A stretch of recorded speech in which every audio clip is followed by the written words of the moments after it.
You've settled in for the night. Perhaps the day was long, or perhaps your mind simply yearns for something more than the usual distractions before drifting into sleep.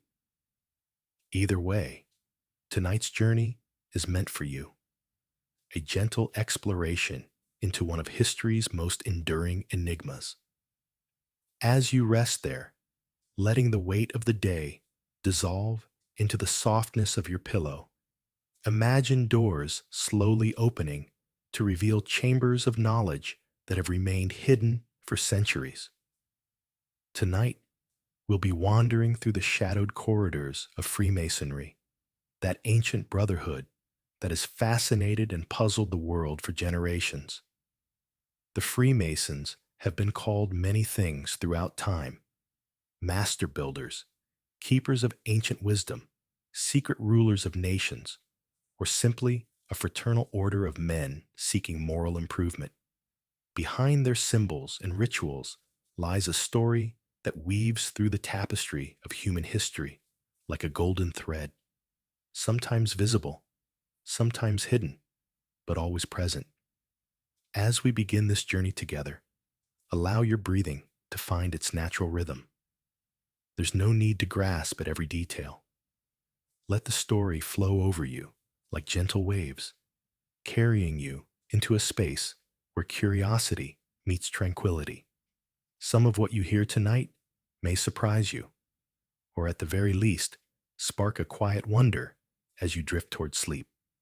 The word mason conjures images of builders working with stone, and indeed, that is where the story begins. In medieval Europe, stonemasons were highly skilled craftsmen who traveled from site to site, building the magnificent cathedrals that still inspire awe today. These weren't ordinary laborers, but master craftsmen who understood the complex mathematics and engineering required to raise immense structures that would stand for centuries. These cathedral builders possessed knowledge that was considered almost mystical in its time: the ability to transform rough stone into soaring arches and delicate tracery that seemed to defy gravity. They knew secrets of geometry and proportion that had been passed down from ancient civilizations through the Romans and into the Middle Ages. To protect their specialized knowledge and ensure quality work, these stonemasons formed guilds, early forms of labor unions. They created systems to recognize true members of the craft and distinguish them from untrained workers. They developed passwords, special handshakes, and symbols that allowed them to identify fellow Masons regardless of language barriers or literacy levels.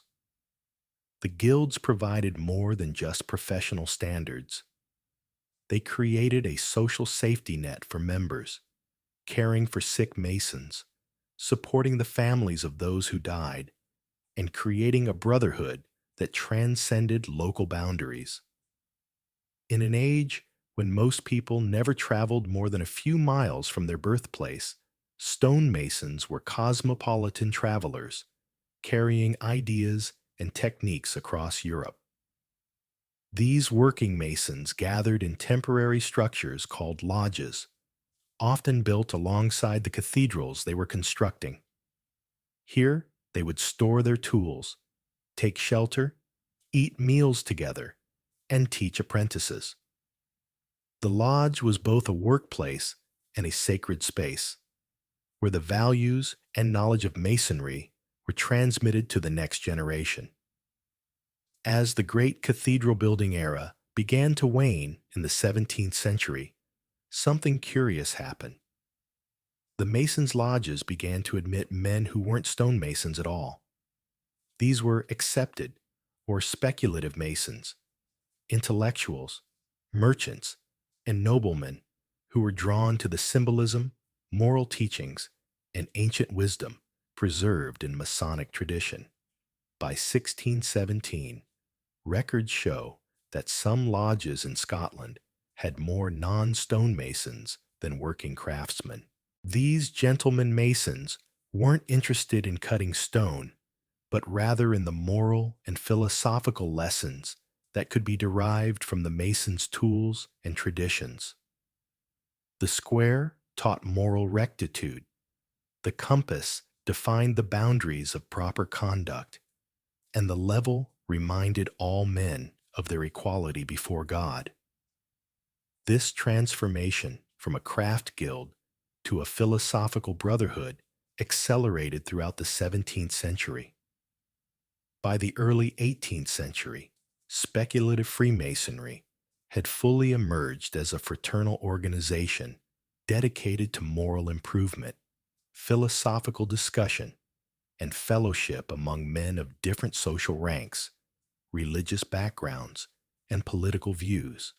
The birth of modern Freemasonry is often dated to June 24th, 1717, when four London lodges gathered at the Goose and Gridiron Ale House to form the first Grand Lodge of England. From this moment, Freemasonry began to spread throughout Europe, the American colonies, and eventually around the world, adapting to different cultures while maintaining its core principles and traditions. Yet Freemasonry didn't simply appear from nowhere in the 17th century. Its symbolism and rituals draw upon traditions far older than medieval stonemasons' guilds. Traces of ancient mystery schools, mystical traditions, and esoteric philosophies can be found woven through Masonic teachings. Some symbols used by Freemasons, the all-seeing eye, the sun and moon, certain geometric patterns, appear in ancient Egypt, Greece, and Rome. The emphasis on building as a metaphor for moral development echoes Pythagorean philosophy. References to Solomon's Temple connect Masonic ritual to biblical tradition and ancient Hebrew wisdom. This blending of traditions created something unique, a system of moral education using architectural symbolism and dramatic ritual. Freemasons speak of building a temple not made with hands, using the tools of masonry to construct not physical buildings, but the ethical character of the individual mason. The lodge itself became a symbol of the cosmos, with its cardinal directions, central altar, and celestial ceiling. When a mason entered the lodge, he symbolically left the ordinary world behind and stepped into a sacred space where everyday distinctions of wealth and rank mattered less than personal virtue and dedication to Masonic principles. In its early days, Freemasonry attracted some of the leading intellectuals and progressive thinkers of the Enlightenment era. Men like John Locke, Isaac Newton, and later Voltaire were either confirmed or probable members of the fraternity. In America, Benjamin Franklin, George Washington, and many other founding fathers were dedicated Freemasons. What drew these brilliant minds to Freemasonry? Perhaps it was the promise of a space where ideas could be freely discussed beyond the constraints of church or state censorship. Perhaps it was the appeal of ancient wisdom repackaged for the modern age. Or maybe it was simply the fellowship of like-minded men interested in moral and intellectual improvement. Freemasonry structured its teachings in degrees, each with its own ritual, lessons, and symbols. The three basic degrees, entered apprentice, fellow craft, and master mason, roughly correspond to the traditional ranks of medieval stonemasons. But in speculative Freemasonry, they represent stages of moral and intellectual development. In the first degree, the entered apprentice learns the basic tools and principles of masonry, particularly those associated with testing and preparing materials. The rough stone, fresh from the quarry, symbolizes the new mason himself, unformed but with potential. Through work and instruction, this rough stone will be shaped into something useful and beautiful. The fellow craft degree emphasizes education and understanding. Here, the Mason learns about the 7 liberal arts and sciences and how to apply the tools of measurement and design. This degree celebrates the power of human reason and the importance of lifelong learning. The Mason is taught to see beyond the material world to the mathematical and geometric principles that structure the universe. The Master Mason degree contains the dramatic heart of Freemasonry, a ritual reenactment of the murder of Hiram Abiff, the legendary chief architect of Solomon's Temple. Through symbolically experiencing death and resurrection, the Master Mason confronts his own mortality and discovers deeper truths about fidelity, integrity, and the immortality of the soul. These 3 degrees form the foundation of what is called craft, or Blue Lodge Masonry. But over the centuries, additional degrees and Masonic bodies have developed, creating an elaborate system of further initiations and teachings. Some, like the Scottish Rite, with its 33 degrees, expand on the moral and philosophical lessons of the Blue Lodge. Others, like the York Rite, explore historical and religious themes more deeply. The organization of Freemasonry follows a federal model.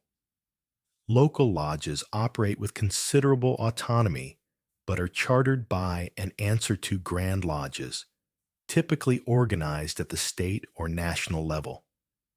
Grand lodges are sovereign within their territories and may have different rules and traditions, though they generally recognize each other's members. This flexible structure allowed Freemasonry to adapt to different cultural contexts while maintaining its essential character.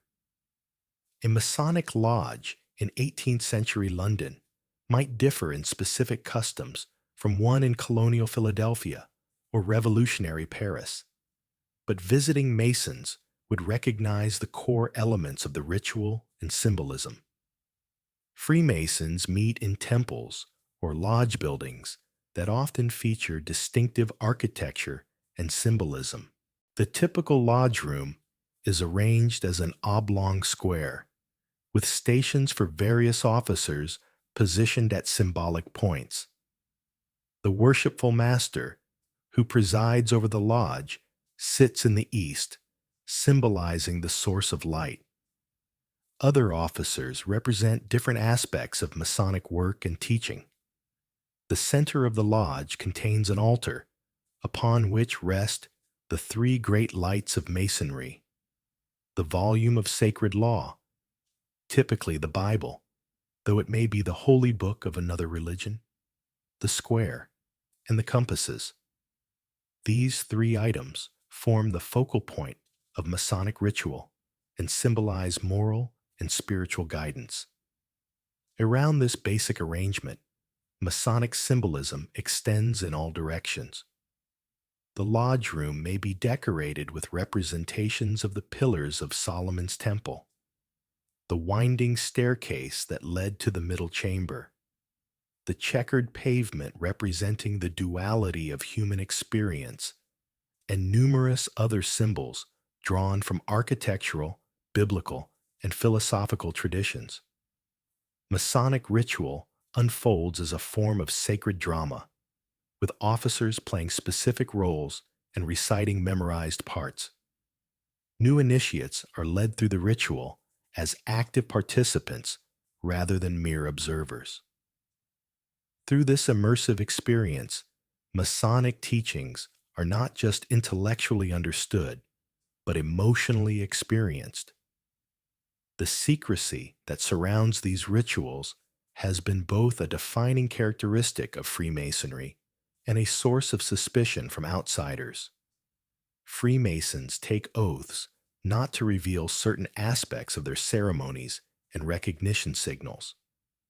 These oaths, often called obligations, are taken on the volume of sacred law and include symbolic penalties for violation, though these are understood to be allegorical rather than literal. Why the secrecy? Freemasons offer several explanations. The practical origin may lie in the working Mason's need to protect trade secrets and identify legitimate members of the craft. As speculative Masonry evolved, this secrecy took on philosophical dimensions. The effort required to earn and keep a secret creates value and builds bonds between those who share it. The secrecy also creates a special environment for self-transformation. By temporarily stepping outside the ordinary world into a space of symbol and ritual, the Mason gains perspective on his daily life and its deeper meanings. The lodge becomes a workshop for the spirit, where the external distractions and divisions of society are left behind. Yet this very secrecy has made Freemasonry a target for conspiracy theories throughout its history. The inability of outsiders to know exactly what happens behind closed lodge doors has led to wild speculation about Masonic goals and activities. From the 18th century to the present day, Freemasons have been accused of everything from devil worship to world domination plots. One of the earliest organized anti-Masonic movements arose in the Roman Catholic Church. In 1738, Pope Clement XII issued the first papal condemnation of Freemasonry, forbidding Catholics from becoming Masons under penalty of excommunication. This began a long history of tension between Catholicism and Masonry that continues to this day. The Church's objections to Freemasonry were multiple. The secrecy of Masonic meetings seemed suspicious to an institution that had long fought against heretical groups operating in secret. The religious universalism of Masonry, its willingness to accept members of any faith who believed in a supreme being, contradicted the Church's claim to exclusive religious truth, and the Enlightenment values embraced by many Freemasons threatened traditional authority structures. In the late 18th century, some critics went further, claiming that Freemasonry was actually a front for revolutionary conspiracies. The French Revolution, with its attacks on monarchy and established religion, was blamed on Masonic influence. The fact that some revolutionary leaders were indeed Freemasons seemed to confirm these suspicions, though historians now see this as correlation rather than causation.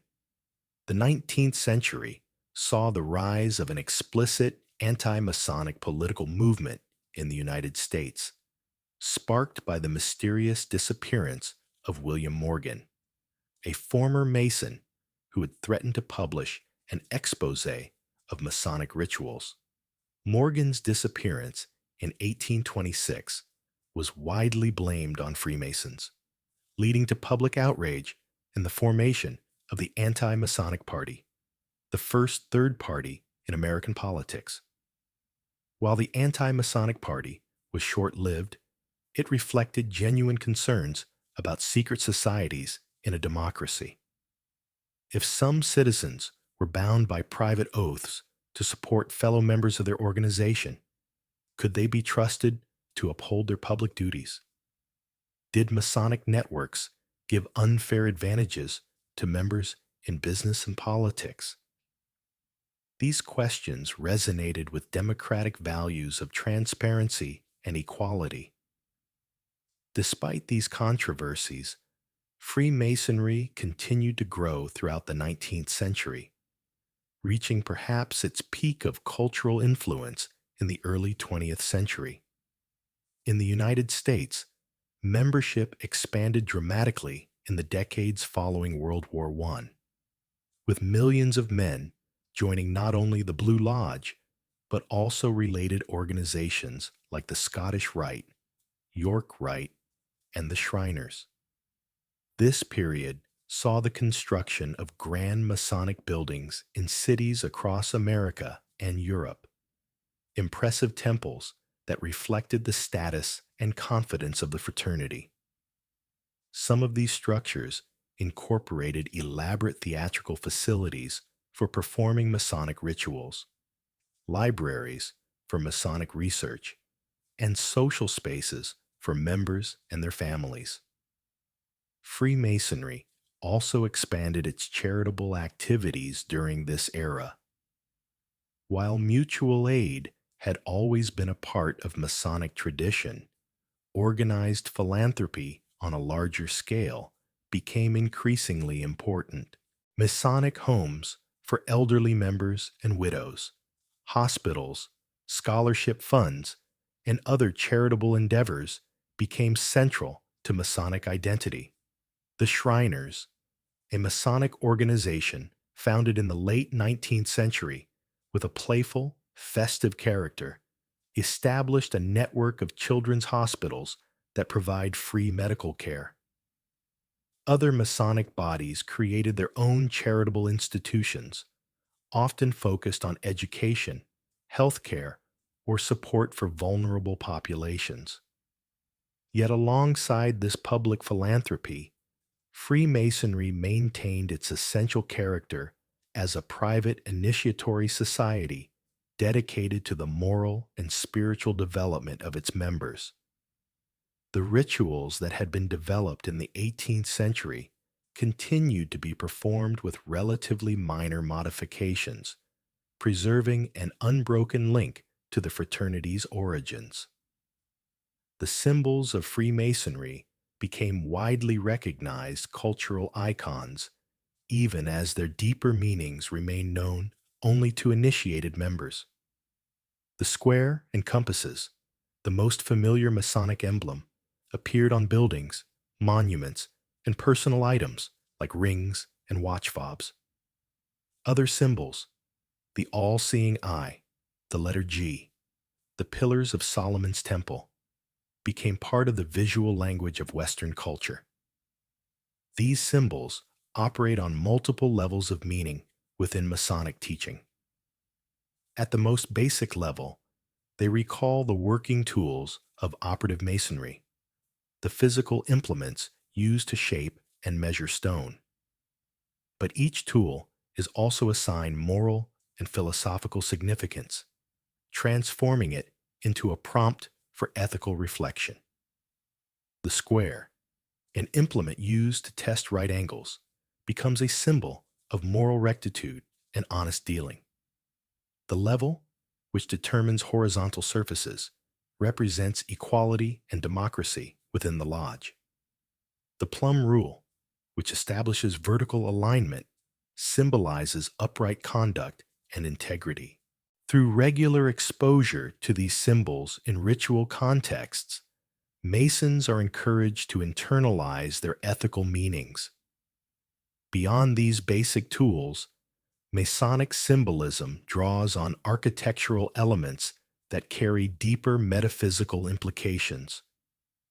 The pillars at the entrance of Solomon's temple, named Boaz and Jachin in biblical accounts, represent the polarities that structure human experience: strength and establishment, severity and mercy, the active and passive principles of creation. The winding staircase that leads to the middle chamber of the temple symbolizes the progressive nature of knowledge and moral development. As the Mason ascends, he passes through stages of understanding, each building on what came before. The middle chamber itself represents a state of greater wisdom, where the initiate receives the wages of a fellow craft, not material payment, but the rewards of learning and self-improvement. Perhaps the most profound Masonic symbol is the temple itself. Drawing on the biblical account of Solomon's temple in Jerusalem, Freemasonry transforms this historical structure into a multi-layered metaphor.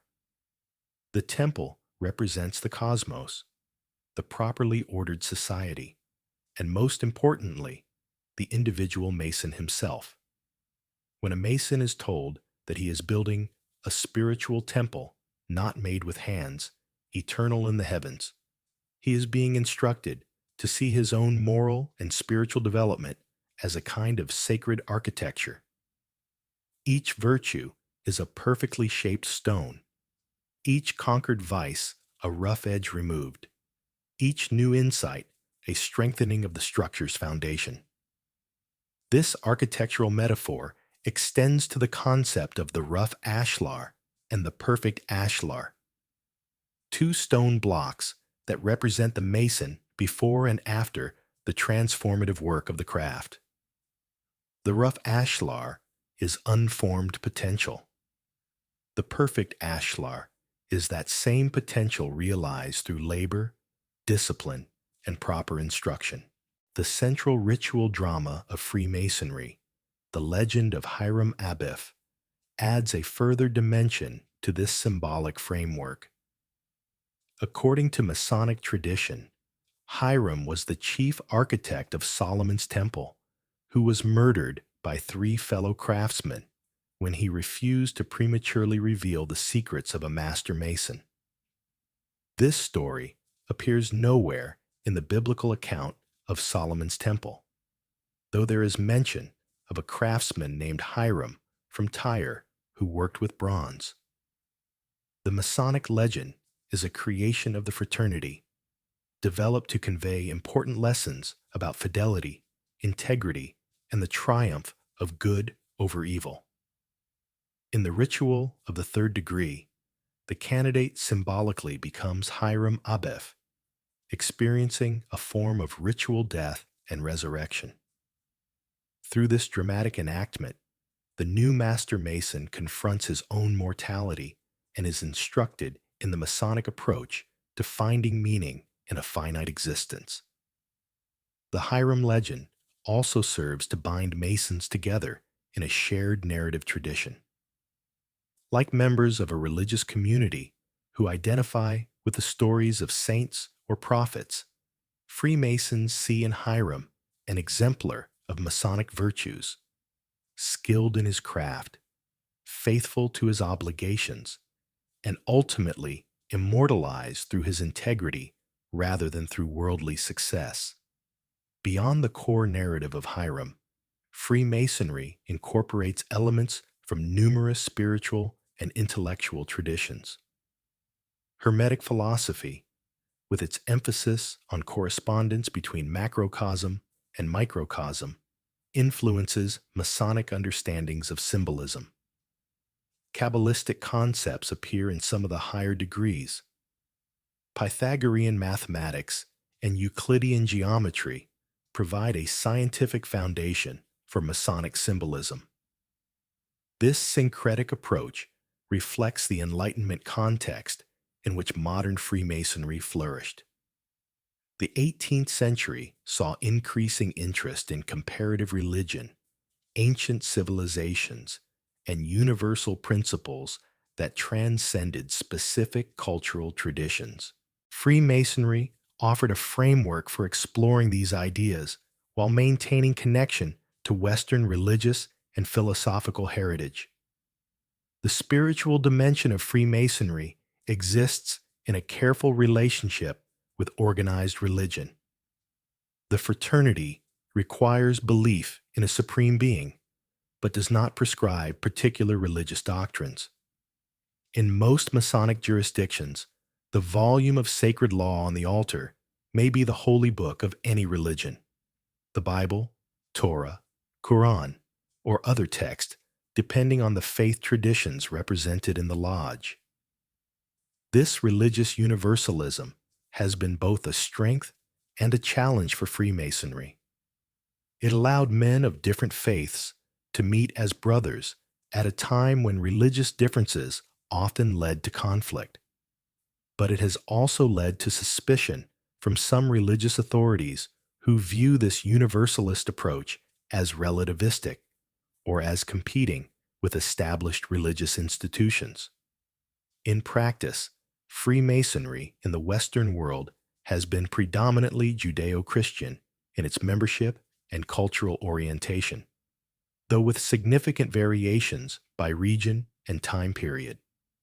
In France, a more secular form of Masonry developed that eventually removed the requirement for belief in a supreme being, leading to schisms within the global Masonic community. The political dimensions of Freemasonry have been equally complex and sometimes contradictory. While the fraternity officially prohibits discussion of politics within the lodge, its emphasis on values like liberty, equality, and tolerance has sometimes aligned it with progressive movements. At other times and places, Masonic lodges have been bastions of established social orders and conservative values. During the Age of Revolutions, Freemasons were prominent among American revolutionaries, French Republicans, and Latin American independence movements. George Washington, Benjamin Franklin, and many other founding fathers were active Freemasons. The Marquis de Lafayette, who fought in both the American and French revolutions, was a Mason. Simón Bolívar, who led independence movements across South America, was initiated into a lodge in Cadiz, Spain. Yet it would be misleading to see Freemasonry as inherently revolutionary. In England, Masonic lodges were often loyal to the crown, with members of the royal family serving as Grand Masters. In other European countries, aristocrats and government officials filled the lodges alongside merchants and intellectuals. The fraternity adapted to different political environments while maintaining its core focus on individual moral development rather than political action. What Freemasonry did provide was a model of civil society, a space between the private realm of family and the public realms of government and market, where citizens could gather as equals to pursue common interests.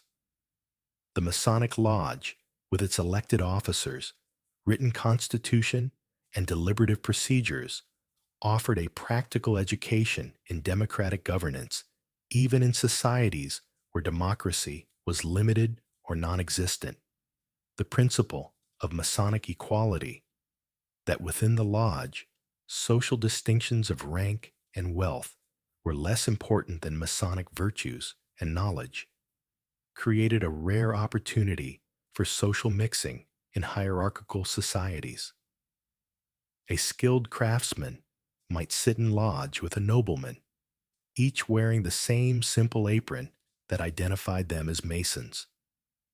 This experience of equality, even if limited to the lodge room, could have profound effects on men's understanding of social relations.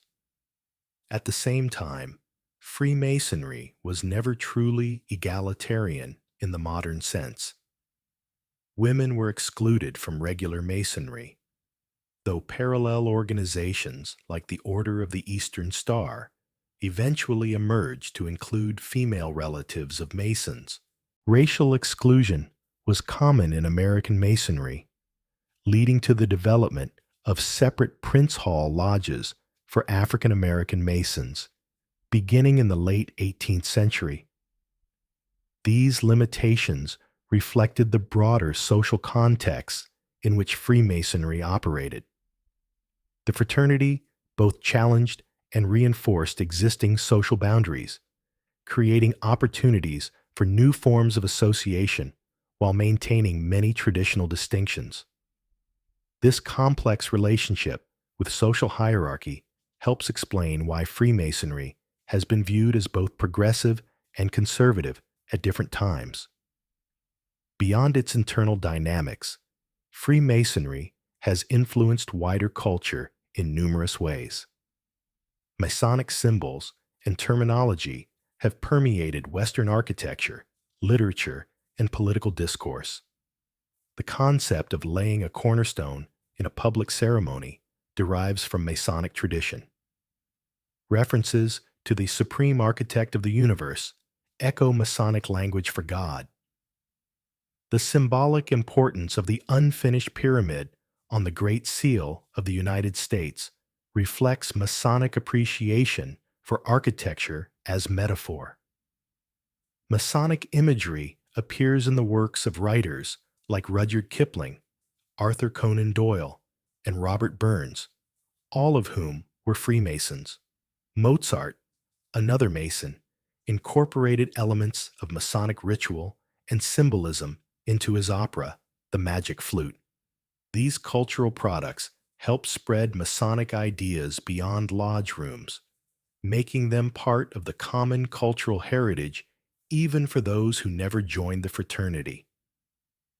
In the realm of civic ritual, Freemasonry provided models for solemn public ceremonies that combined religious elements with civic purposes while remaining non-sectarian.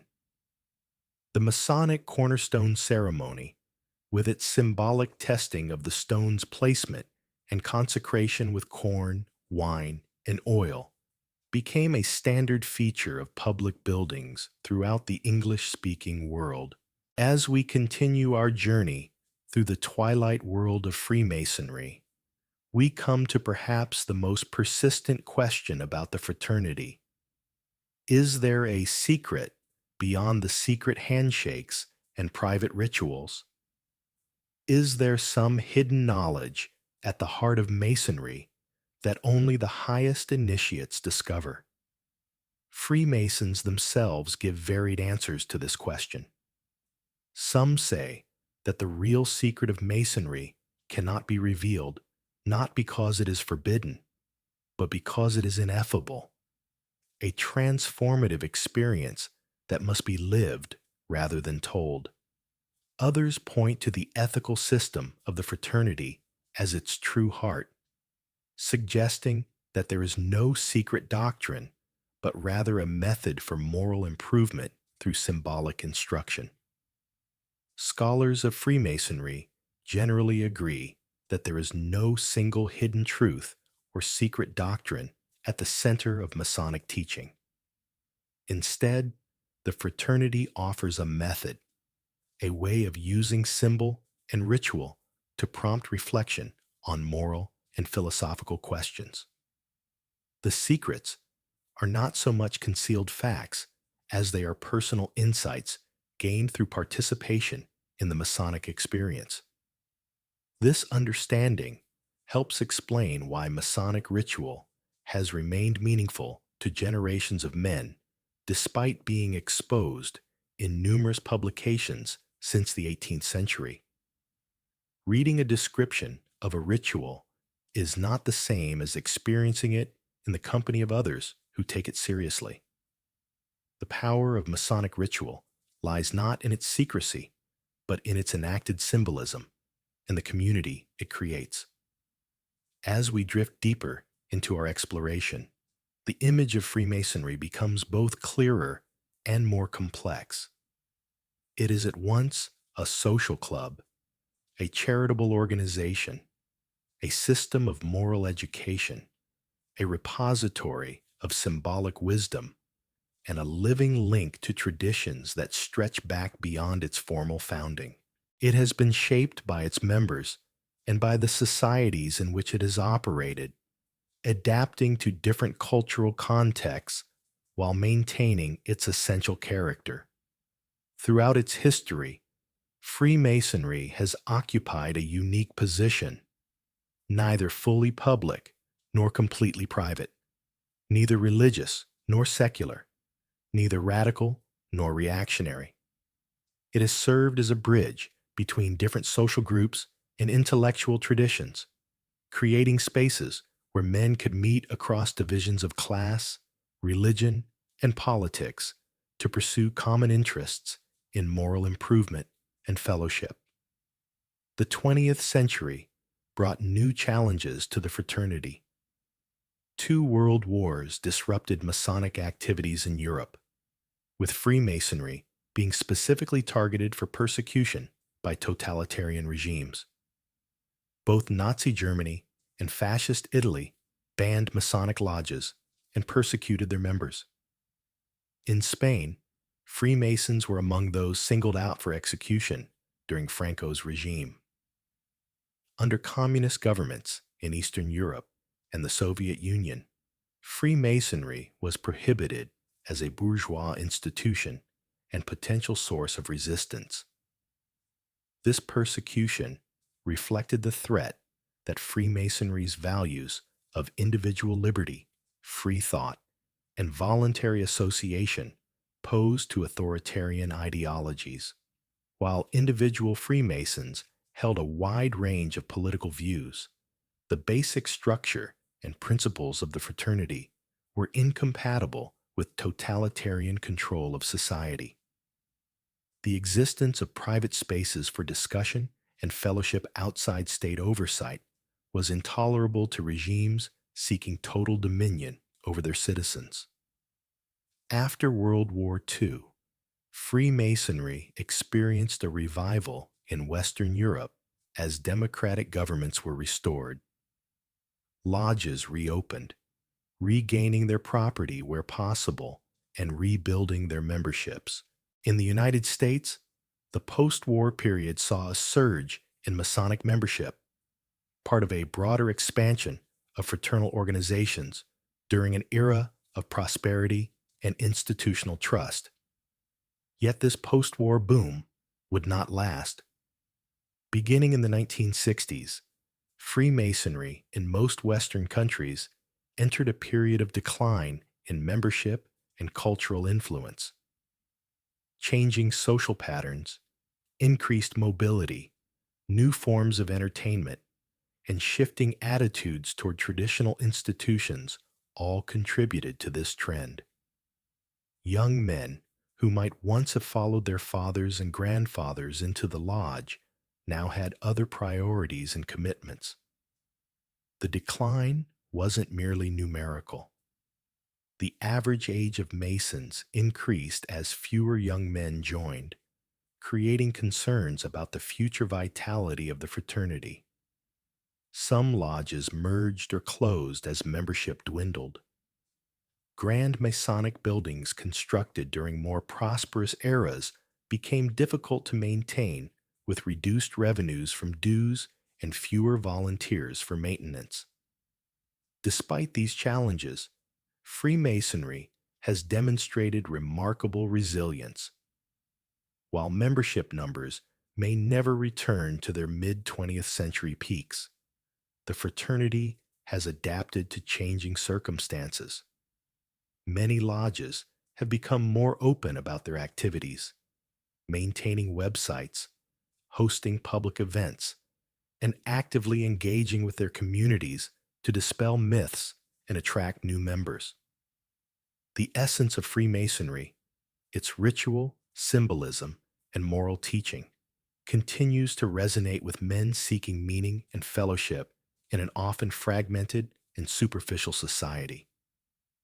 For some modern Masons, the very qualities that make the fraternity seem anachronistic, its formality, its seriousness, its connection to tradition, are precisely what make it valuable in a world of rapid change and disposable culture. Throughout its history, Freemasonry has attracted men of exceptional ability and achievement. The roster of famous Freemasons includes statesmen, scientists, artists, writers, and leaders in virtually every field of human endeavor. While Masonic membership alone doesn't explain these individuals' accomplishments, it does suggest that something in the fraternity appealed to innovative and influential minds. In the realm of politics, Freemasons have served as heads of state and government in numerous countries. Beyond George Washington, American presidents who were Masons include James Monroe, Andrew Jackson, James Polk, James Buchanan, Andrew Johnson, James Garfield, William McKinley, Theodore Roosevelt, William Howard Taft, Warren Harding, Franklin D. Roosevelt, Harry Truman, and Gerald Ford. While their political views and presidential records varied widely, all participated in the fraternity before or during their political careers. In other countries, Masonic leaders have included Winston Churchill, King Edward VII of England, Giuseppe Garibaldi of Italy, and many others who shaped the course of nations. Their Masonic affiliation didn't dictate their political positions, but may have influenced their approach to leadership and their understanding of civic responsibility. The sciences and professions have included many distinguished Freemasons. Alexander Fleming, discoverer of penicillin; Charles Darwin, who developed the theory of evolution; and Ernest Borgnine, the renowned surgeon, all found value in Masonic association. In the legal profession, Earl Warren, Chief Justice of the United States Supreme Court, was an active Mason who applied principles of equality and justice in landmark civil rights decisions. The arts have been enriched by Masonic contributions as well. Beyond Mozart, Masonic composers include Jean Sibelius, whose music often reflects themes of nature and national identity, and Franz Liszt, the virtuoso pianist and innovative composer. In literature, writers such as Mark Twain, Rudyard Kipling, and Oscar Wilde brought different perspectives to the craft, but all found something meaningful in its traditions. Even in the world of entertainment and popular culture, Freemasonry has had notable adherents. Actors like John Wayne, Clark Gable, and Peter Sellers were Masons. Musicians from Duke Ellington to George M. Cohan participated in the fraternity. Their public personas often differed dramatically from the solemnity of Masonic ritual, yet they valued this space for reflection and brotherhood apart from their public lives. What drew such diverse individuals to Freemasonry? For some, it may have been family tradition or social connection. For others, the philosophical and moral teachings of the craft resonated with their personal values or creative vision. Some may have appreciated the opportunity to meet as equals with men from different backgrounds, finding fellowship that transcended the divisions of their societies. The Masonic emphasis on self-improvement through moral discipline and intellectual growth would naturally appeal to ambitious and talented individuals. The rituals and symbols of the craft offer a framework for understanding one's place in the world and the purpose of human existence, questions that often preoccupy creative and analytical minds. For public figures, the lodge also offered a rare space of privacy and normalcy. Inside the tiled door of the lodge room, a famous actor or powerful politician could simply be Brother Smith, valued for his Masonic knowledge and character rather than his external achievements or celebrity. This respite from public scrutiny and expectation must have been precious to men whose lives were otherwise lived in the spotlight. The global spread of Freemasonry created a network that these accomplished travelers could access wherever they went. A scientist attending a conference in a distant city, a diplomat on foreign assignment, or an entertainer on tour could visit a local lodge and immediately find familiar ritual and friendly reception. This international brotherhood provided both practical assistance and psychological comfort in an era when travel was slower and more isolating than it is today. Beyond individual notable Masons, the fraternity as a whole has influenced institutions and movements across the world. Universities, hospitals, banks, and other organizations founded by Freemasons often reflected Masonic values in their structure and mission. Towns and cities laid out by Masonic planners sometimes incorporated geometric principles and symbolic elements drawn from Masonic tradition. Washington, D.C., the capital of the United States, offers perhaps the most famous example of Masonic influence on urban planning.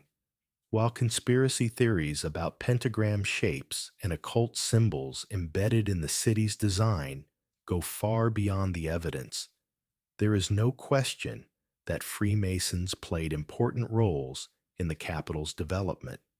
The cornerstone of the United States Capitol was laid in a Masonic ceremony with George Washington in his role as a past master of Alexandria Lodge, presiding in Masonic regalia. The architecture of government buildings, banks, courthouses, and other significant structures in many countries often incorporates elements with Masonic resonance. Columns representing wisdom, strength, and beauty. Geometric patterns evoking sacred mathematics, and symbolic decorations referring to the tools and teachings of the craft. These visual echoes of Masonic tradition remind us of the fraternity's once pervasive influence on civic space and public discourse.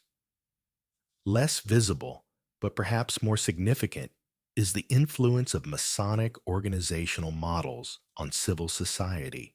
The structure of elected officers, written constitutions, committees, and procedural rules that characterizes Masonic governance provided a template for numerous voluntary associations, from alumni groups to service clubs. The Masonic Lodge, with its balance of hierarchy and democracy, offered a working example of how citizens could organize themselves for common purposes outside the structures of church and state. In the intellectual sphere, Masonic ideas about universal brotherhood and the harmony of science and spirituality contributed to Enlightenment thinking and continue to echo in contemporary discussions of global ethics and human unity. The Masonic tradition of tolerating religious differences while maintaining a spiritual orientation offers one approach to the perennial question of how diverse societies can accommodate both religious commitment and pluralistic respect.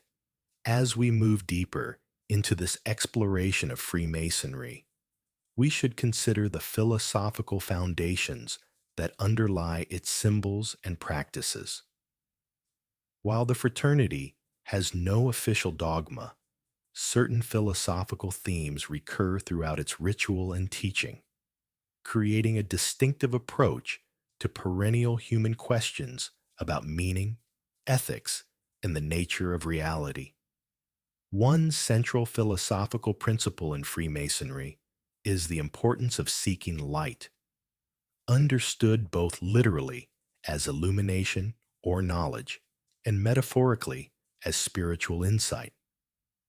The Masonic candidate's first ritual experience involves being brought from darkness to light, symbolizing the beginning of a journey toward greater understanding. This motif of progressive enlightenment continues through the degrees, with each stage offering new light on the meaning of Masonic symbols and teachings. This emphasis on light connects Freemasonry to both religious traditions and Enlightenment rationalism. The light motif appears in numerous spiritual traditions, from the Hindu concept of inner illumination to the Christian identification of Christ with the light of the world. At the same time, light serves as a perfect metaphor for rational understanding, scientific discovery, and the dispelling of ignorance through education, all values celebrated in Enlightenment thinking. Another key philosophical theme is the relationship between the part and the whole, the individual and the collective, the temporal and the eternal. Masonic ritual places the individual Mason within a larger context, connecting his personal journey to both the community of the lodge and the cosmic order represented by the lodge room itself. The officer positions distributed around the lodge symbolize different aspects of a harmonious whole, working together like the parts of a well-ordered universe. This integration of individual and collective perspectives is reflected in the Masonic balance between personal moral development and social responsibility. The Mason is taught to improve himself in Masonry, a task that requires individual effort and discipline. Yet this self-improvement is never presented as an end in itself, but rather as preparation for better service to others and more perfect participation in the human community. The Masonic approach to death and immortality offers another window into its philosophical outlook. The third degree ritual, centered on the death and symbolic resurrection of Hiram Abiff, confronts the Mason with his own mortality while suggesting that something essential transcends physical death. What survives is not explained dogmatically, but is associated with fidelity, integrity, and the Mason's contribution to a tradition that preceded him and will continue after he is gone.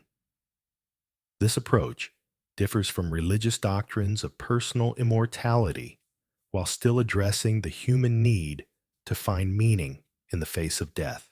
By focusing on the legacy of character and the continuity of the craft rather than specific afterlife beliefs, Freemasonry offers a framework for contemplating mortality that can accommodate different religious perspectives while still providing emotional and philosophical substance. The Masonic philosophy of work also merits attention.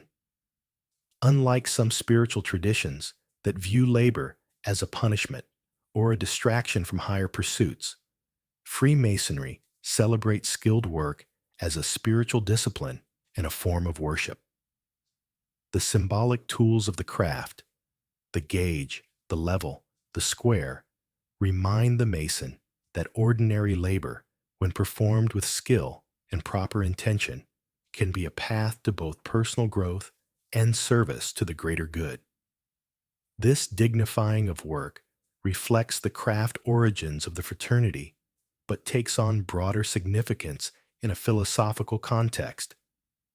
It suggests that the spiritual and the practical are not separate realms, but complementary aspects of a well-lived life. The Masonic ideal is not the ascetic who withdraws from worldly activity, but the engaged citizen who brings spiritual awareness to his daily labor and civic responsibilities. Geometrical symbolism in Masonic teaching points to another philosophical theme: the idea that mathematical principles reveal the rational structure of the cosmos. When the rituals speak of God as the grand geometrician of the universe, they evoke a vision of divine order expressed through mathematical relationships that human reason can gradually discover and appreciate. This perspective echoes Pythagorean and Platonic traditions in which mathematics provides access to eternal truths underlying the changeable world of appearances.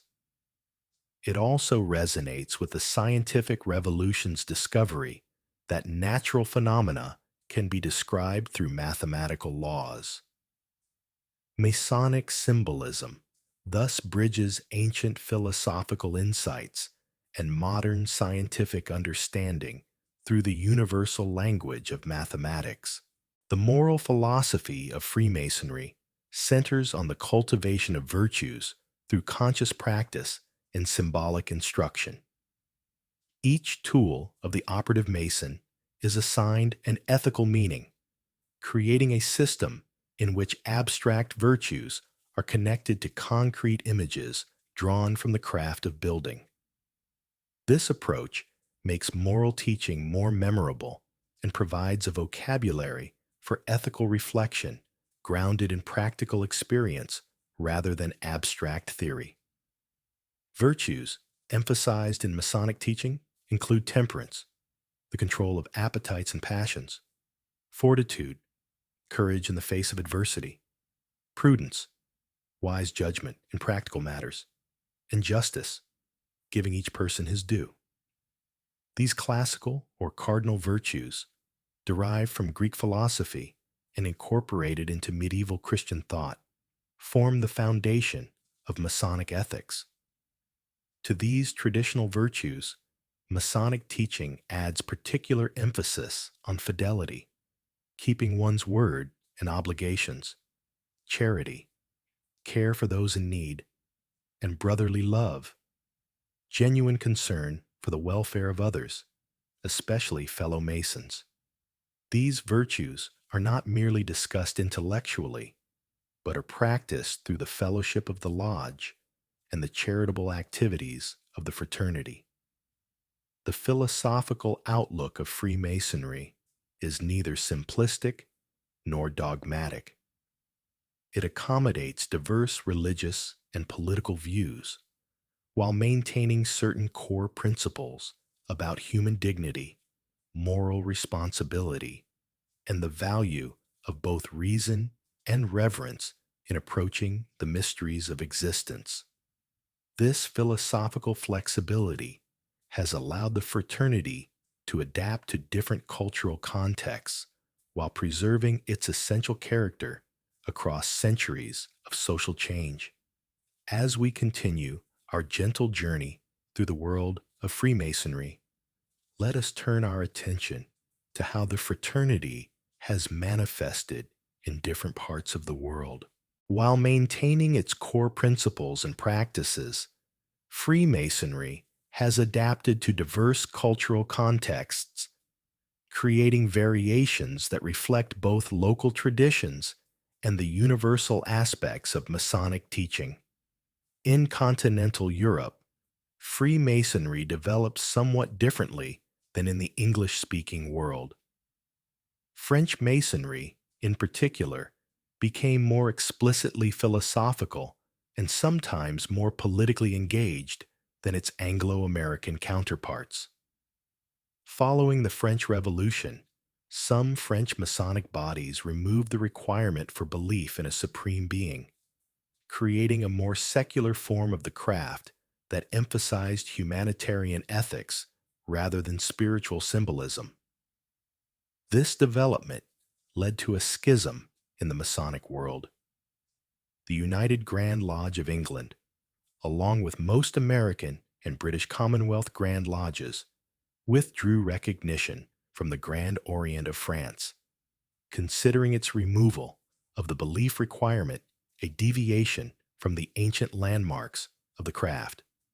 This division between regular and liberal, or continental Masonry, continues to the present day, with each branch maintaining its own network of recognized Grand Lodges. In Latin America, Freemasonry often became associated with liberal and nationalist movements seeking independence from colonial powers and separation of church and state. Masonic lodges provided organizational models and meeting spaces for those who sought to establish constitutional republics based on Enlightenment principles.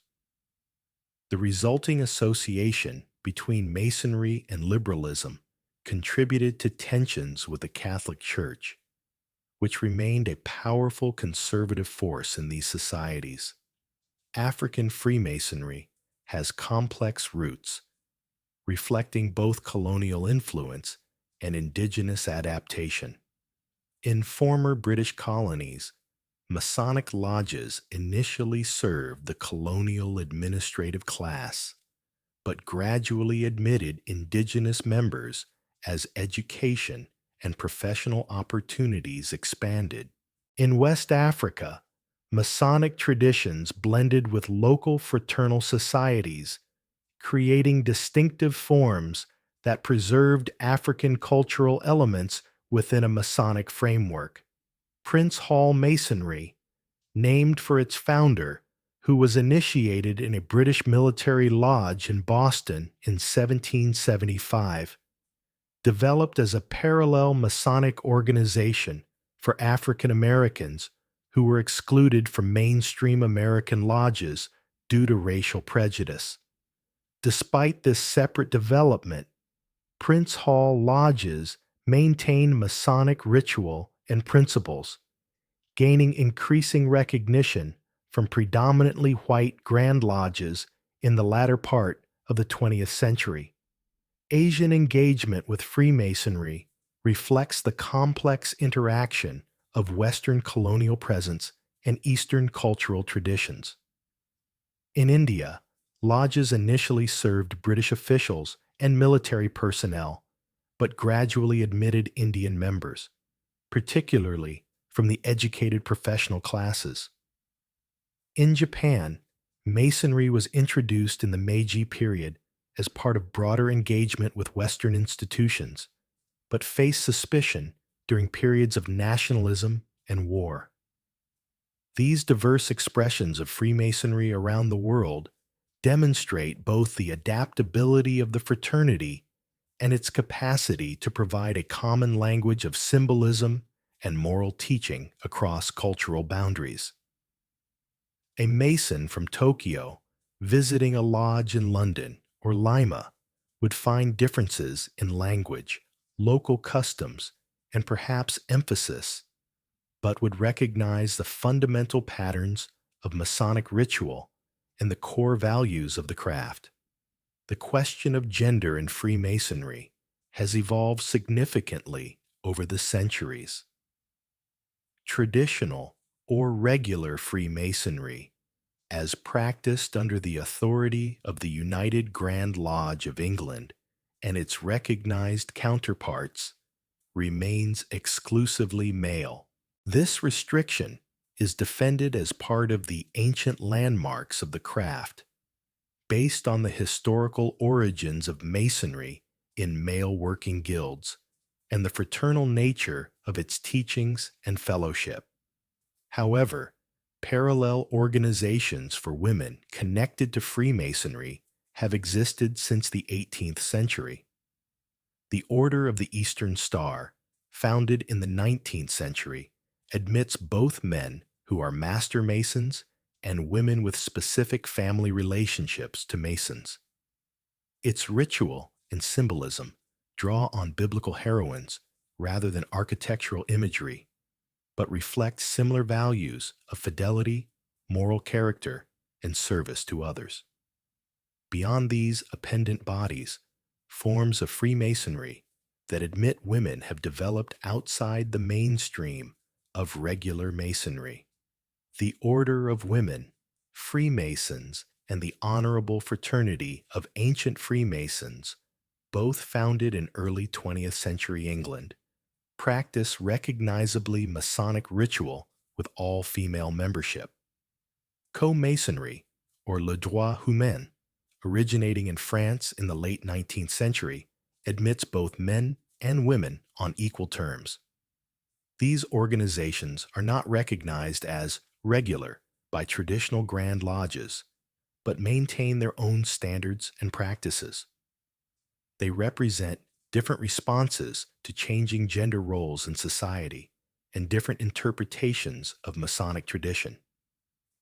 Their existence reminds us that the story of Freemasonry is not monolithic, but contains multiple strands reflecting diverse understandings of the craft's meaning and purpose.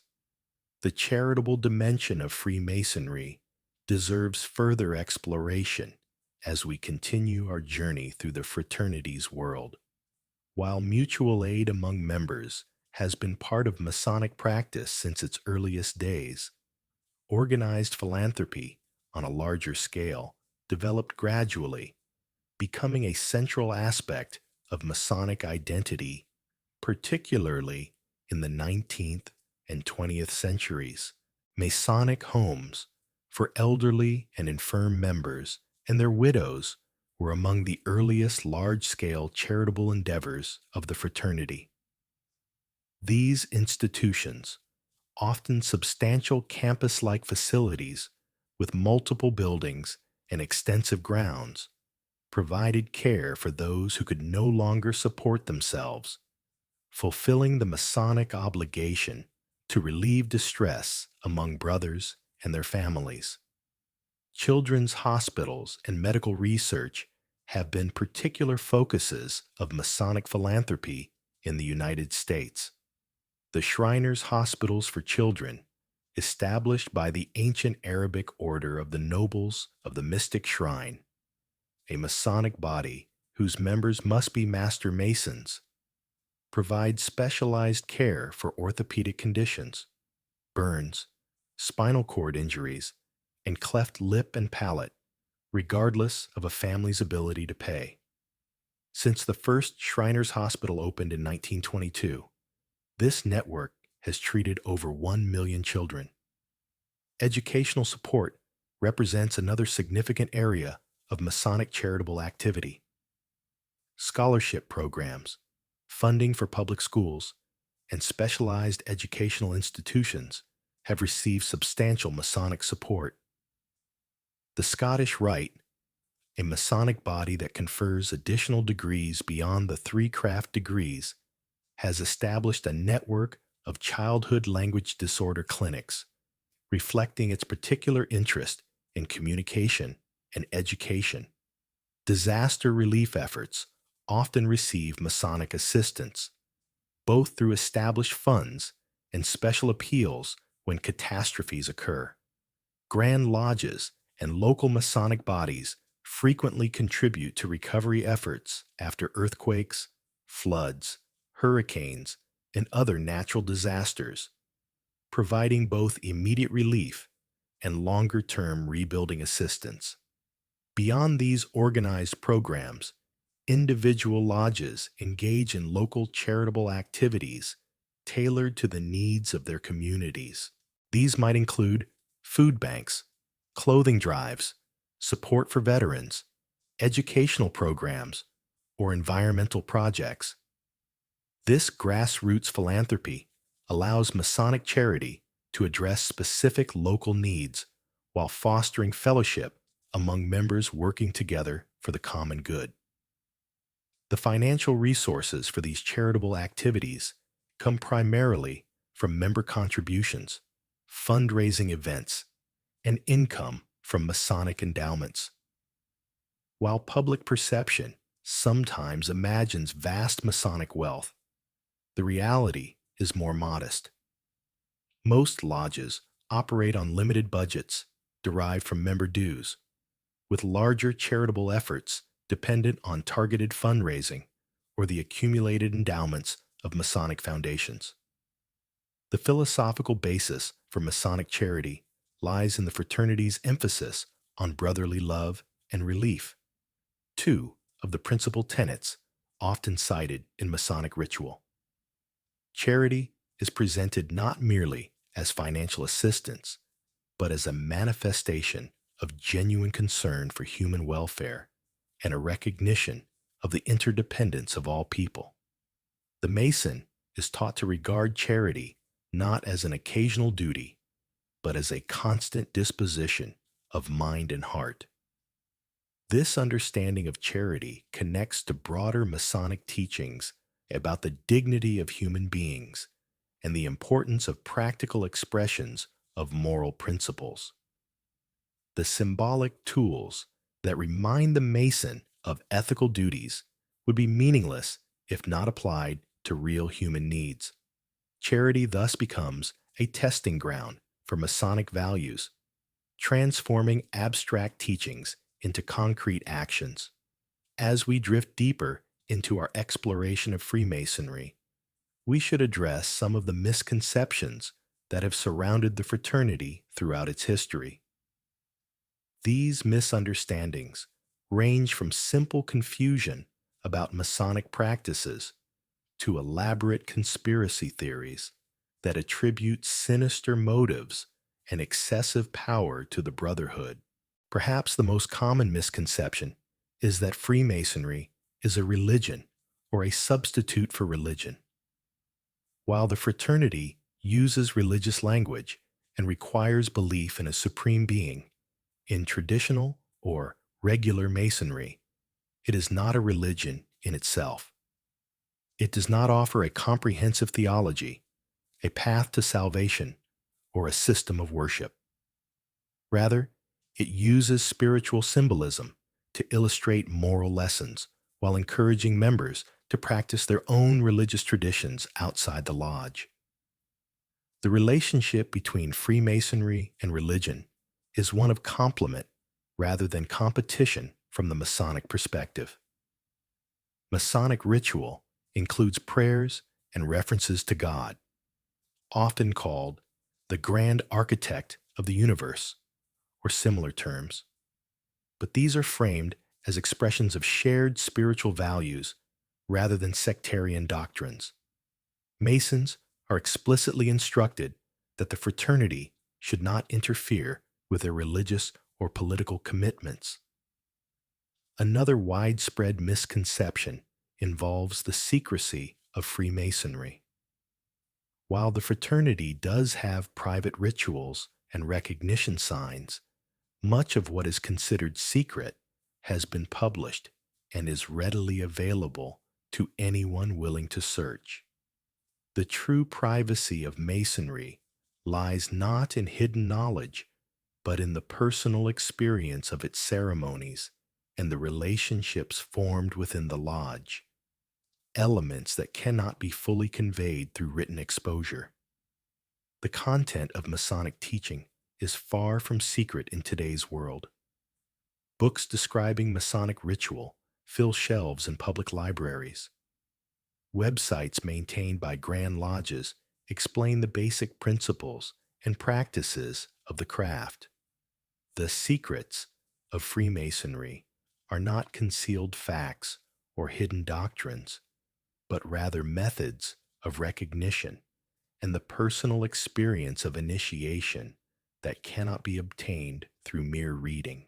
More extreme misconceptions have portrayed Freemasonry as a conspiracy-seeking world domination, the concealed worship of dark forces, or a network that gives unfair advantages to its members in business and public life.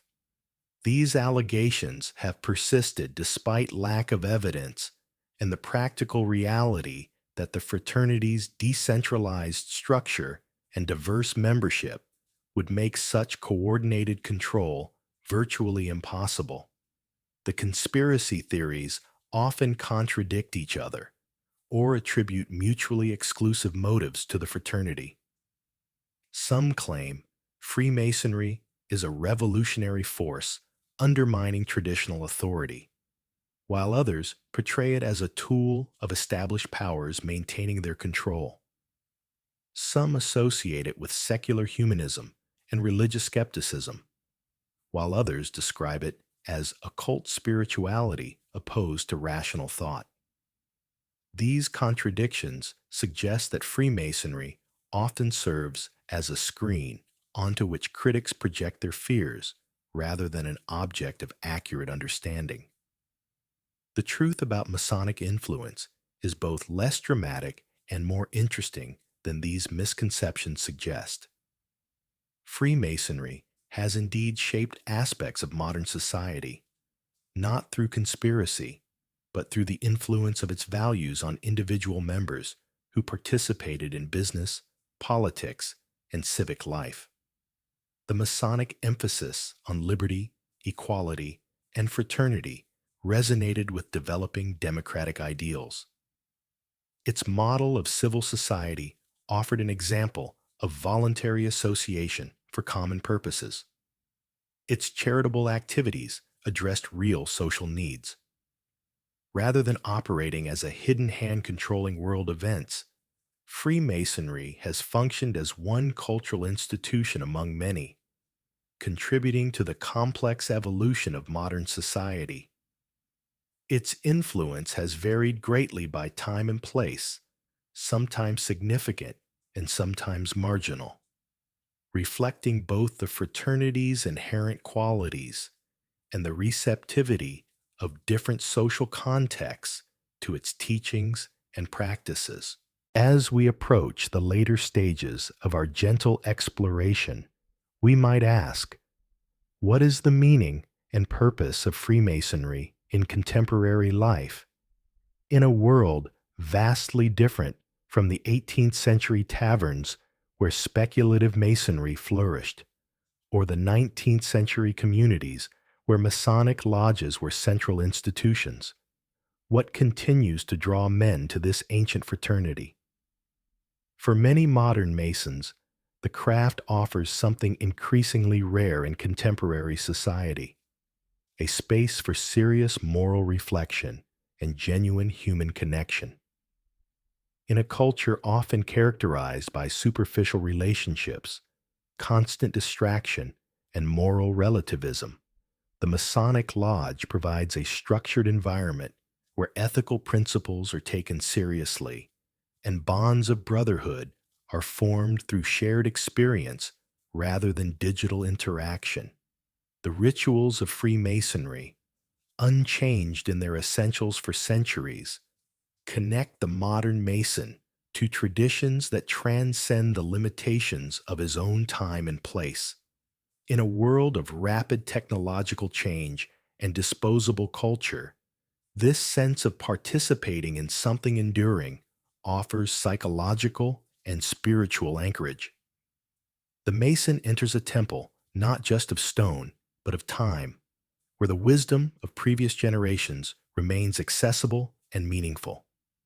The symbolic teaching method of Masonry addresses a human need that rational discourse alone cannot satisfy. Through symbols, myths, and dramatic ritual, Masonic ceremony engages both intellect and emotion, creating experiences that resonate at levels deeper than conscious understanding. This approach to moral and spiritual growth offers an alternative to both rigid dogmatism and empty relativism, inviting the individual to find personal meaning within a framework of traditional wisdom.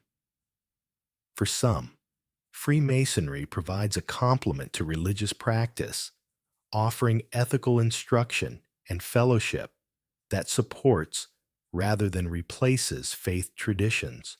For others, particularly in increasingly secular societies, it offers a space where spiritual questions can be explored through symbol and ritual without requiring adherence to specific theological doctrines. The Masonic approach to spirituality, focused on common values rather than divisive dogmas, may be especially relevant in pluralistic societies where diverse beliefs must coexist. The charitable work of Masonry gives members opportunities to make tangible differences in their communities, transforming abstract principles of brotherly love and relief into concrete actions that improve human lives.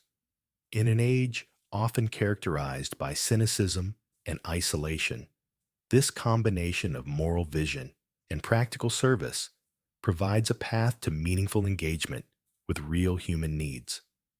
Perhaps most fundamentally, Freemasonry offers a vision of human potential and purpose that transcends the limited horizons of consumerism, careerism, and political tribalism. It reminds the individual that he is more than a consumer or producer in an economic system, more than a partisan in ideological conflicts, more than a biological organism driven by material needs.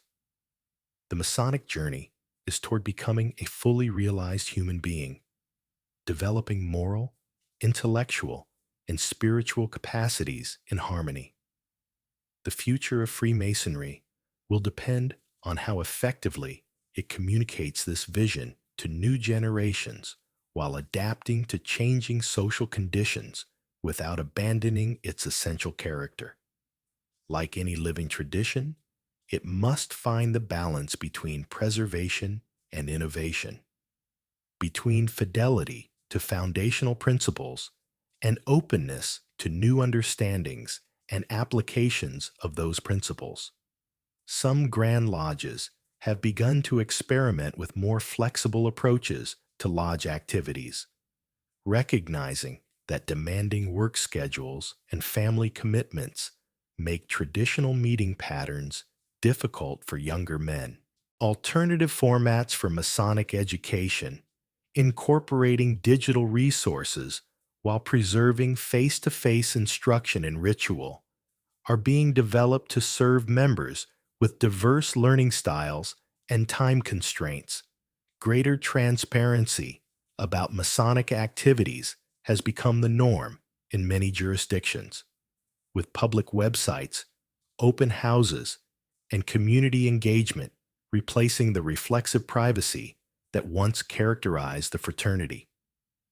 While maintaining the privacy of its ceremonies, Freemasonry increasingly recognizes the need to explain its purposes and values to a public often influenced by misconceptions or simple ignorance about the craft. More diverse membership, reflecting the changing demographics of society, has emerged in many lodges, particularly in urban areas. While mainstream American Masonry once included few men of color outside Prince Hall lodges, today's fraternity increasingly reflects the ethnic and racial diversity of the communities where lodges are located. This change, still ongoing and uneven, suggests Freemasonry's capacity to transcend historical limitations while maintaining its core identity. Renewed interest in the philosophical and spiritual dimensions of Masonry has appeared among some younger Masons seeking deeper meaning beyond the social aspects of lodge membership. Study groups, research societies, and publications exploring Masonic symbolism, history, and philosophy have flourished, creating opportunities for serious engagement with the intellectual content of the craft. These adaptations suggest that Freemasonry, despite challenges to membership numbers and cultural influence, continues to evolve in response to changing circumstances while preserving its essential character as a fraternal order dedicated to moral improvement through symbolic instruction. Like all human institutions, it carries the imprint of its historical origins and development, but it is not simply a fossil of earlier times. It remains a living tradition capable of speaking to perennial human needs in contemporary language. As we near the conclusion of our journey through the twilight world of Freemasonry, let us consider what this ancient fraternity might teach the broader society, even those who never enter a lodge or take a Masonic obligation. What wisdom might be gleaned from an institution that has survived for centuries, adapting to dramatic social changes while maintaining its essential character? One lesson lies in the Masonic balance between individuality and community. The fraternity respects the unique journey of each member, encouraging personal growth and moral development, while embedding that journey within a community of mutual support and shared values. Neither rugged individualism nor submersion in the collective dominates. Instead, a creative tension between these poles creates space for authentic human flourishing. In a society often divided between extreme individualism that neglects common goods and collectivist impulses that subordinate personal conscience to group identity, the Masonic model offers a middle path.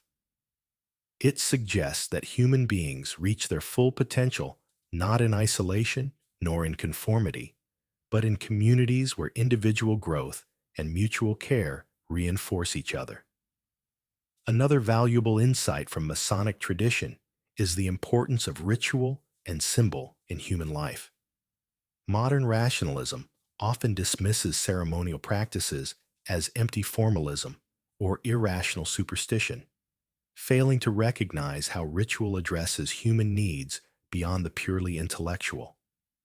Masonic ceremony creates experiences that engage emotion, imagination, memory, and physical presence alongside rational understanding, reflecting a holistic view of human nature. The effectiveness of Masonic ritual in conveying moral teachings and creating bonds between members reminds us that humans are not merely thinking machines, but embodied beings who learn and connect through multidimensional experiences. In an age increasingly dominated by digital interaction and abstract information, this embodied, symbolic dimension of human experience deserves renewed attention. Masonic emphasis on civil discourse and mutual respect across differences of opinion offers another valuable model for contemporary society. Lodge traditions forbid sectarian religious discussion and partisan political debate, not to suppress important topics, but to preserve a space where men of diverse views can meet as brothers rather than adversaries. This doesn't prevent Masons from holding strong convictions, but it encourages expressing those convictions in civil terms and remaining open to perspectives different from one's own. In a time of increasing polarization and breakdown of respectful dialogue, the Masonic commitment to brotherly love amid intellectual diversity provides an alternative to both relativistic avoidance of substantive issues and tribal warfare between ideological camps. It suggests that genuine human community requires finding common ground while respecting difference, valuing relationship even amid disagreement.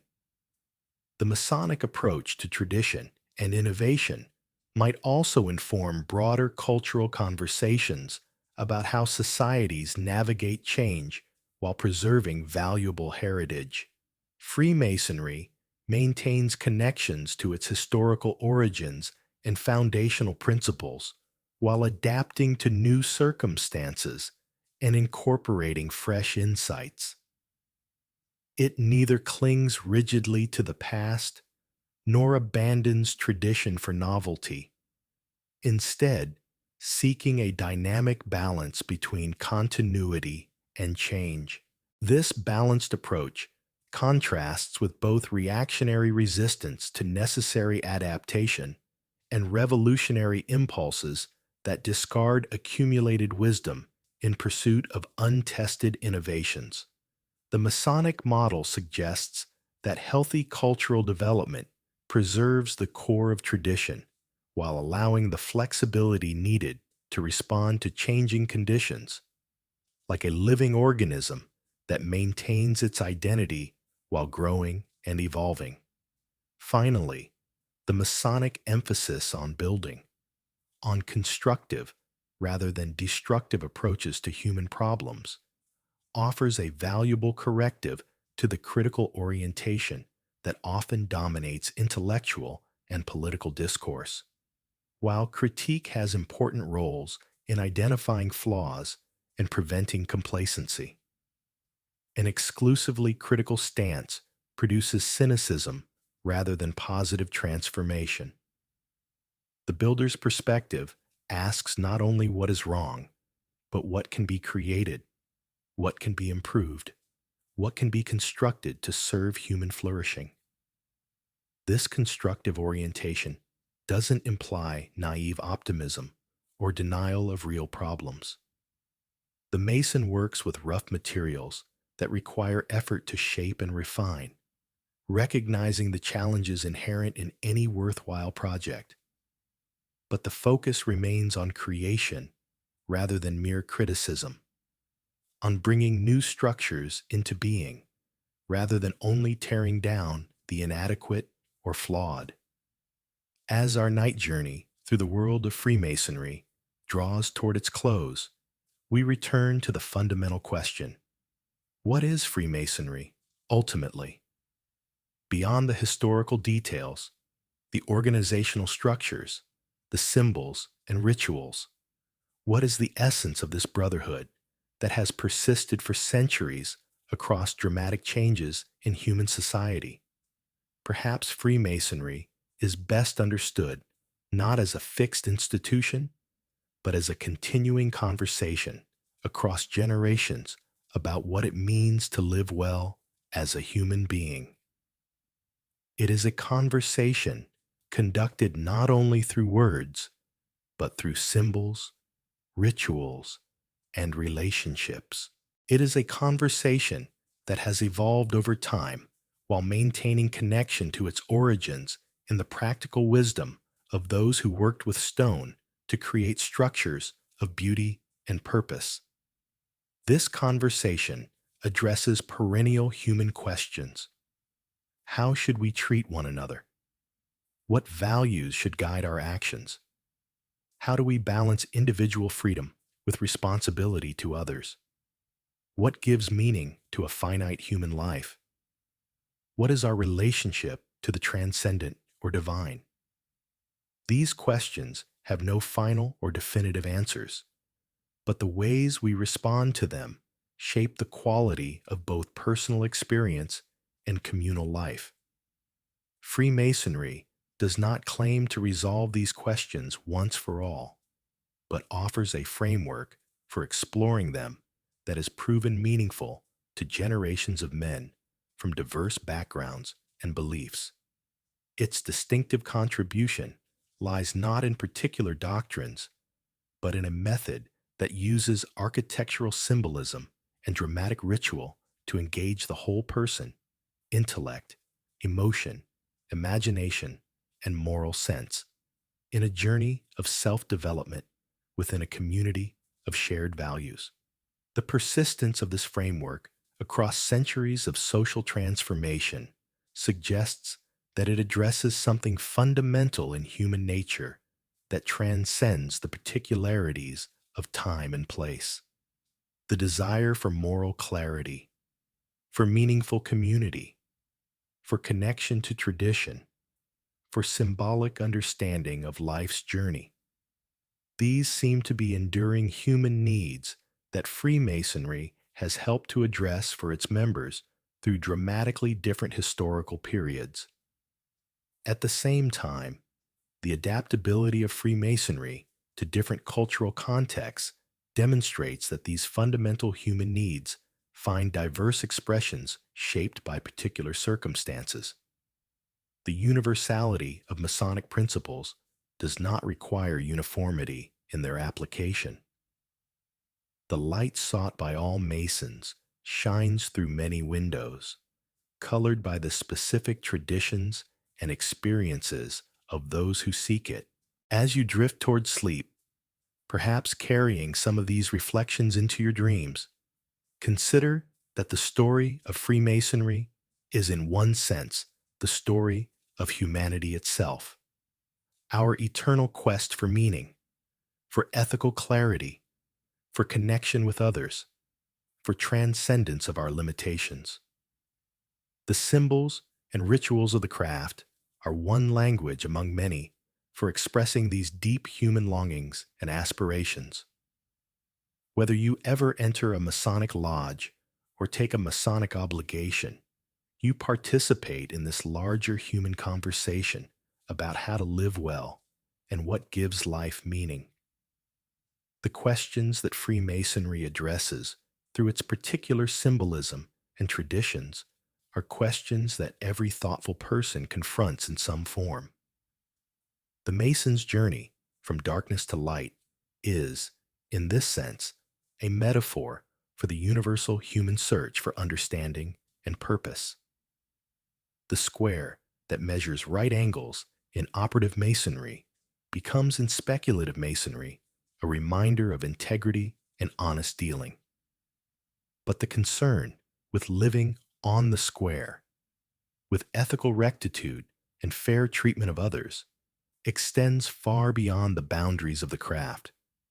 It is a human concern, addressed in different ways by philosophical traditions, religious teachings, and cultural practices around the world.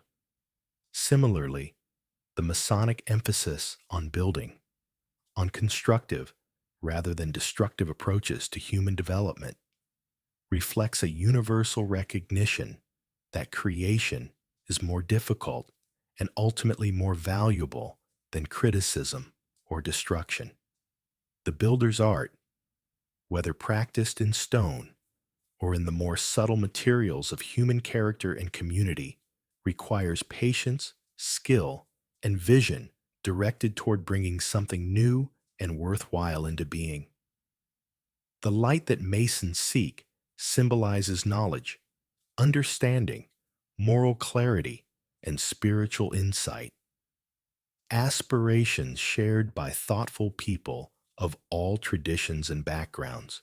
The particular path that Freemasonry offers toward that light is one among many possible paths, distinguished by its use of architectural symbolism, its emphasis on moral rather than doctrinal teaching, and its creation of a fraternal community dedicated to mutual improvement.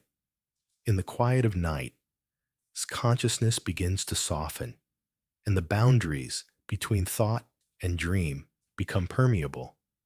These reflections on an ancient fraternity may blend with deeper currents of human questioning and aspiration. The symbols that have guided Masons for centuries, the square and compasses, the level and plumb, the rough and perfect ashlars, join the universal human vocabulary of images that speak to our condition and our possibilities. The temple that Masons seek to build is not only the physical structure of stone and wood, but the ethical character of the individual and the just ordering of human society. It is a temple not made with hands, a spiritual edifice constructed through moral choice, brotherly care, and fidelity to principles that transcend self-interest. This metaphorical building project extends beyond the fraternity to the larger human community and the shared work of creating a world more aligned with our highest values. As sleep approaches, carrying you beyond the realm of conscious thought into the mysterious landscape of dreams, let the story of this ancient brotherhood serve as a reminder of the continuing human search for meaning, for ethical clarity, for connection with others, and for harmony with the larger order of existence.